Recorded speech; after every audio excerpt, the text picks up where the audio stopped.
bonjour à tous.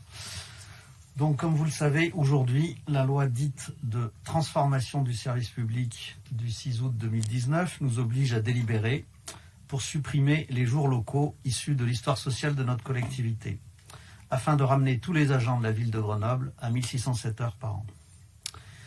Malgré les interventions répétées des syndicats et des élus, le gouvernement n'a pas voulu décaler l'application de cette loi de régression sociale, et ce, alors que le service public local a été très fortement sollicité par la crise sanitaire Covid-19 que nous vivons encore.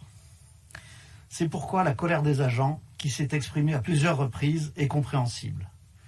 Car vraiment, ce gouvernement ne fait pas prévaloir l'intérêt général dans une période de très grande tension sur les services publics, quand il impose une loi qui va à l'envers de la tendance à la réduction du temps de travail observée depuis le XIXe siècle.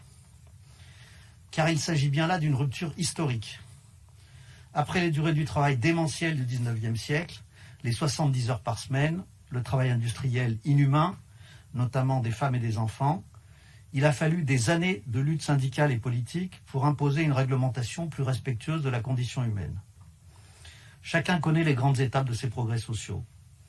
Les 40 heures et les premiers congés payés en 1936, puis la 4e semaine de congé en 1968, les 39 heures et la 5e semaine en 1982, puis les 35 heures en 2000.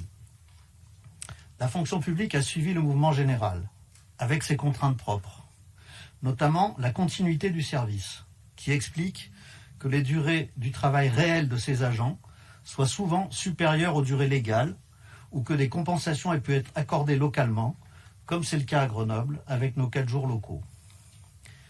Et ces 4 jours sont donc visés par cette loi du 6 août 2019, passée en plein été, comme toutes les lois régressives. Nous le redisons ici, en obligeant les collectivités à se mettre toutes à la toise 1607 heures avant le 1er janvier 2022, le gouvernement et les parlementaires qui ont voté cette régression ont pris la responsabilité de lancer des sujets de conflits sociaux sans tenir aucun compte des difficultés de fonctionnement de nos services publics locaux, déjà essorés par la baisse des dotations. Et pourtant, ce sont bien nos services locaux et leurs agents qui ont fait face en première ligne à la crise sanitaire et à sa mauvaise gestion par l'État central. Ce contexte devait être rappelé, car il explique les tensions sociales et les difficultés liées à l'application de cette loi injuste. Loi injuste, car elle laisse entendre que les agents territoriaux ne font pas leur travail, n'en font pas assez. Loi injuste qui impose aussi, comme dans le privé avec les ordonnances Macron, une régression des droits syndicaux avec la suppression des CAP et des CHSCT, pourtant si utiles pour le dialogue social concret en période Covid. Mais c'est toujours le même ressort démagogique sur lequel jouent les gouvernements de droite, celle de Sarkozy ou celle de Macron. Le clivage entre salariés, avec des agents publics soi-disant privilégiés, pour mieux faire oublier que leur politique économique et sociale augmente les inégalités, sans que le fameux ruissellement soit visible.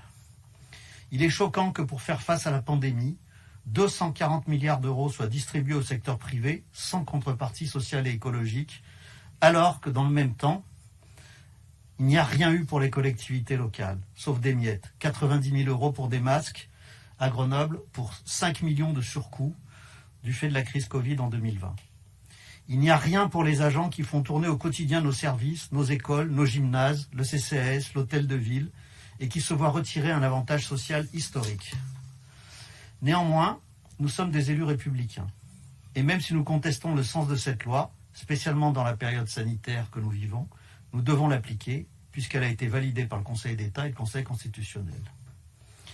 Alors qu'avons-nous fait ?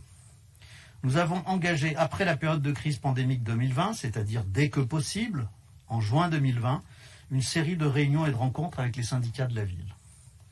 Nous avons tenu 7 réunions et reçu à plusieurs reprises des délégations d'agents venus exprimer leur avis sur ce qu'ils vivent comme une régression sociale. Et nous avons modifié à 6 reprises les propositions faites pour tenir compte du dialogue social. Nos principes directeurs ont été d'abord le souci de préserver ces 4 jours de repos, transformés en jours d'ARTT, moyennant une hausse de durée du travail de 28 heures par an. Ensuite, l'équité entre tous les services et agents. la transparence et le décompte intégral de tous les temps de travail ou liés au travail, temps d'habillage, de pause, d'ouverture ou de fermeture des équipements, et la prise en compte de la pénibilité des métiers les plus exposés, dans les limites étroites fixées par la loi, sur la base d'un référentiel commun avec la métropole, évalué par le service de prévention des risques professionnels, ce qui va concerner, in fine, les ATSEM et les agents d'entretien et de restauration de nos écoles, et les bûcherons et lagueurs. Nous avons aussi revu le règlement d'horaire variable pour l'assouplir sur la durée de pause à midi et augmenter les facultés de récupération, et nous pérennisons le télétravail en ouvrant largement son accès et en l'indemnisant. Et nous ne supprimerons pas d'emplois à cette occasion, contrairement au calcul de coin de table inepte de la Cour des comptes, qui a cru devoir estimer le gain national de cette mesure à 70 000 emplois. Alors, tout cela n'est pas parfait, cela ne peut l'être vu le contexte. Cette délibération 1607 heures ne peut satisfaire tout le monde, car quand on touche au temps de travail des agents, on touche évidemment aussi à leur temps de vie personnel.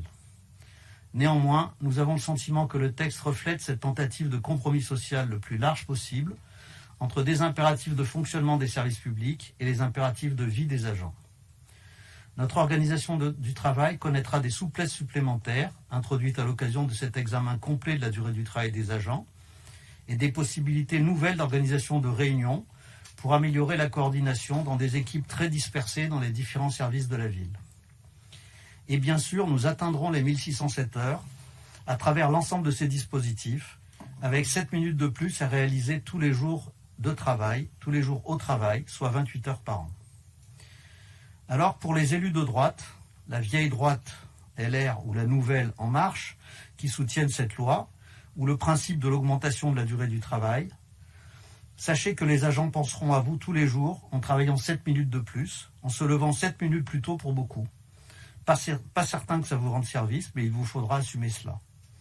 Pour notre part, nous continuerons à gérer le mieux possible des services publics locaux sous tension, face à une politique gouvernementale qui impose une gestion austéritaire au secteur public, au point de le faire craquer complètement, comme c'est le cas actuellement, dans la santé, mais aussi dans la justice, l'éducation nationale, au ministère du Travail, à l'ONF, etc.